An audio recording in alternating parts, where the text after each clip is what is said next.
Welcome to HM online academy. HM online academy में एक दफ़ो वरी कार अज लेक्चर नंबर 2 है। अज जो असांजो लेक्चर है physics lecture number 2 branches of physics. अज असी ब्रांचेस ऑफ फिजिक्स के स्टडी कंदासीं। हुन में असांजी पहिरीं ब्रांच है तो मैकेनिक्स छा है ऐं उन जो रोज़मर्रा जी ज़िंदगी में कहिड़ो इस्तेमालु थिए थो। So let's see. Mechanics, it is the study of motion of an object, its causes and effects on it. Mechanics में असां स्टडी ऑफ ऑब्जेक्ट्स कंदा आहियूं। पर ऑब्जेक्ट छा में हुजे, मोशन में हुजे ऐं उन ते मोशन जा कहिड़ा असरात थियनि था ऐं कहिड़ा कहिड़ा इफेक्ट्स उन्हनि ते पवनि था। Motion of an objects and its causes and effects on it is said to be mechanics। या तो ऑब्जेक्ट मोशन में हुजे वो भी मैकेनिक्स है, या तो ऑब्जेक्ट रेस्ट में हूंदो it is also called mechanics. जेकॾहिं ऑब्जेक्ट रेस्ट पोजीशन में आहे, जॾहिं असां उन ते को ॿाहिरियों फोर्स सप्लाई न कंदासीं, जे फोर्स सप्लाई कंदासीं त उहो ऑब्जेक्ट रेस्ट मां पंहिंजी पोजीशन चेंज करे मोशन में अचे।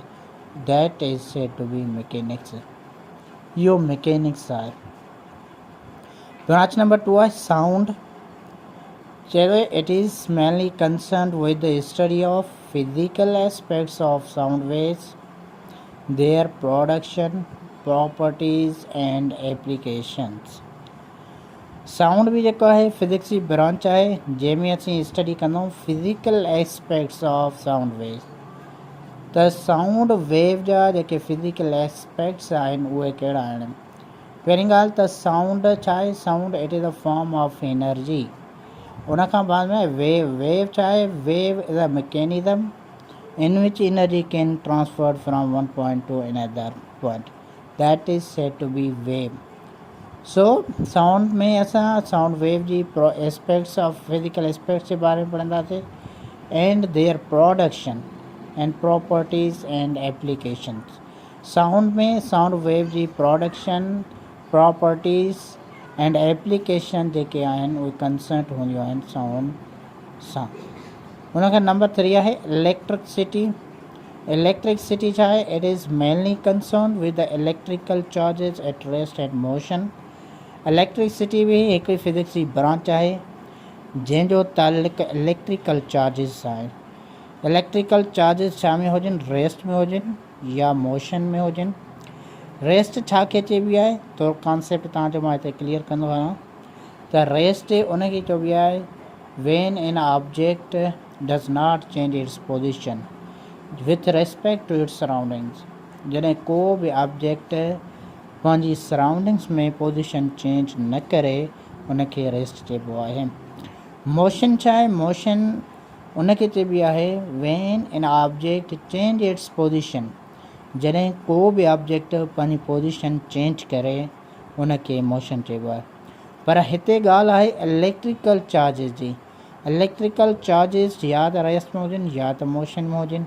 हिन पूरी स्टडी खे जेको आहे इलेक्ट्रिकल चार्जिस जी स्टडी खे असां इलेक्ट्रिसिटी चऊं था। हुन खां बाद में आहे मैग्नेटिज़म। मैग्नेटिज़म सिंधी में चइबो आहे मक़नातीसियत। It is mainly concern with the study of magnetic materials. हिन में असीं स्टडी कंदा आहियूं मैग्नेटिक मटीरियल्स जी। जेको बि मैग्नेटिक मटीरियल्स हुजो हुनखे असां मैग्नेटिज़म चऊं था। ऐं उन खां बाद में आहे एटॉमिक फिज़िक्स। एटॉमिक फिज़िक्स छा खे चइबी आहे। एटॉमिक फिज़िक्स असां उनखे चऊं था आहे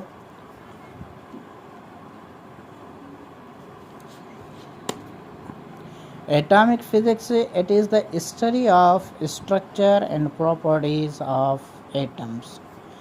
हिन में जेका स्टडी हूंदी आहे उहा एटम जे structure and properties of atom जे बारे में हुजे। इट मीन्स दैट हाणे सभ खां पहिरीं जेकॾहिं असां एटम खे ॾिसूं त एटम जा 2 पार्ट थींदा आहिनि। हिकिड़ो हूंदो आहे इनर पार्ट, ॿियो हूंदो आहे आउटर पार्ट। इनर पार्ट में हमेशा कंपोजिशन हूंदी आहे, आउटर पार्ट में स्ट्रक्चर हूंदी आहे। उनखे असां फर्दर नेक्स्ट लेक्चर में डिस्कस कंदासीं। या जेको एटम जो टॉपिक अची वियो त उन में डिस्कस कंदासीं। पर हिते असां जनरल टर्म पढ़ूं था त जेका एटॉमिक फिज़िक्स हूंदी आहे उन में असां एटम जे स्ट्रक्चर ऐं एटम जे प्रॉपर्टीज़ जे बारे में पढ़ंदा आहियूं। नंबर 6 आहे न्यूक्लियर फिज़िक्स। हाणे न्यूक्लियर फिज़िक्स जो ताल्लुक़ु हूंदो आहे उहो न्यूक्लियस सां हूंदो आहे। So let's see it deals with the properties and behaviour of nuclei. Nuclei जी behaviour, properties of nucleus and particles within the nuclei. जॾहिं असां न्यूक्लियर जी स्टडी हूंदी, इंटरनल स्ट्रक्चर ऑफ न्यूक्लियस, उनखे असीं न्यूक्लियर फिज़िक्स चऊं था। And number 7 आहे त प्लाज़्मा फिज़िक्स। प्लाज़्मा फिज़िक्स आहे it is the study of production properties of ionic state of matter. त मैटर जी आयोनिक स्टेट के जी प्रॉपर्टीज़ खे असीं प्लाज़्मा फिज़िक्स चऊं था। प्लाज़्मा हूंदी छा आहे, it is the fourth state of matter.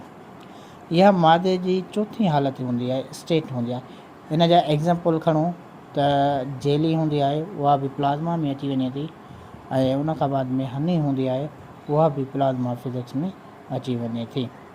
सो उन खां बाद में आहे geophysics. Geophysics it is the study of internal structure of earth. Geophysics में असां इंटरनल स्ट्रक्चर ऑफ अर्थ जे बारे में पढ़ंदा। जॾहिं इंटरनल स्ट्रक्चर ऑफ त ज़मीन जे अंदरि ज़मीन जी अंदरूनी बनावट जे बारे में जॾहिं स्टडी कयूं उनखे असां जियोफिज़िक्स चऊं था। पोइ हीउ हुयो basic concept of physics, branches of physics. इंशाल्लाह नेक्स्ट टॉपिक में असां नेक्स्ट लेक्चर में ॿियो टॉपिक में। ठीकु, अल्लाह हाफ़िज़।